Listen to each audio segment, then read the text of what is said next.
All the best, family star.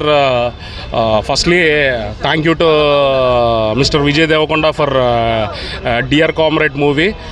And ఇప్పుడు ఏంటంటే next Parashuram గారు అంటే ఒక సోలో మూవీ చూసుకున్న మనకి గీత గోవిందం ఆయన విజయ్ దేవరకొండ ఆయనతో కాంబినేషన్ చూసుకున్నా అది మన గుండెల్లో చిరస్థాయిగా ఉండిపోయే సినిమా. దాంతోపాటు పరశురామ్ గారు అంటే మన సర్కారు వారి పాట సినిమా అది కమర్షియల్ సక్సెస్ అంత చూపించకపోయినా లైఫ్ లాంగ్ మనకి మైండ్లో మన సగటు మనిషి పడే కష్టాలన్నీ గుండెల్లో ఎప్పుడు పొద్దున్న లేస్తే రాత్రి పడుకునే లోపల మనకు మిడిల్ క్లాస్ కష్టాలు ఎన్ని ఉంటాయో అవన్నీ ఒక సర్కారు వారి పాట. థ్యాంక్ యూ పరశురామ్ గారు. ఇప్పుడున్న యోయో జనరేషన్లో ఒక పరశురామ్ గారి సినిమా కానీ మన గోపి సుందర్ గారి మ్యూజిక్ వినసొంపు తల్లి జోలపాటల లాలింపు గోపి సుందర్ గారి కాంబినేషన్ ఆల్రెడీ గీత గోవిందం ఇవన్నీ కూడా చూసాము.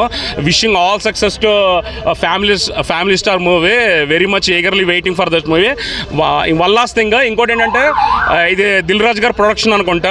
ఆల్రెడీ దిల్ రాజు గారి ప్రొడక్షన్ అంటే మన మాసెస్కి రీచ్ అయ్యే దాంట్లో ఆయన చాలా ఈ ప్లేస్ వైటల్ రోల్. ఎందుకంటే మన అక్కినేని ఫ్యామిలీ మన నాగ చైతన్య గారు లాంచ్ అయినప్పుడు కూడా ఏఎన్ఆర్ గారు కూడా చెప్పారు ఒక దిల్ రాజు గారు అంటే మాసెస్ రీచ్ అవ్వాలంటే ఆయన మార్కెటింగ్ వాల్యూస్ కానీ ఏమన్నా. సో ఇన్ దిస్ రికార్డ్ ఏంటంటే ఈ combinations very excellent combination. All the best family star. అందులో ఏంటంటే ఇప్పుడున్న టైటిల్స్ కొన్ని ఏంటంటే ఫాస్ట్ బేస్ టైటిల్స్లో ఇలా ఫ్యామిలీ స్టార్ అనే టైటిల్, అందులో మన సోలో మన పరశురామ్ గారు విజయ్ దేవరకొండ గారు గీత గోవిందం సినిమా ఈ కాంబినేషన్లో రావడం we feel so glad. All the best family star. ఇది రివ్యూస్కి అతీతంగా చూడండి. అందులో మళ్ళీ వన్ లాస్ట్ థింగ్ చెప్తున్నా, పరశురామ్ గారు గోపి సుందర్ గారు మ్యూజిక్తో పాటు విజయ్ దేవరకొండ ఈ ఫ్యామిలీ వాల్యూస్తో ఉన్న సినిమా అంటే రివ్యూలకు అతీతంగా చూడండి. All the best to the team.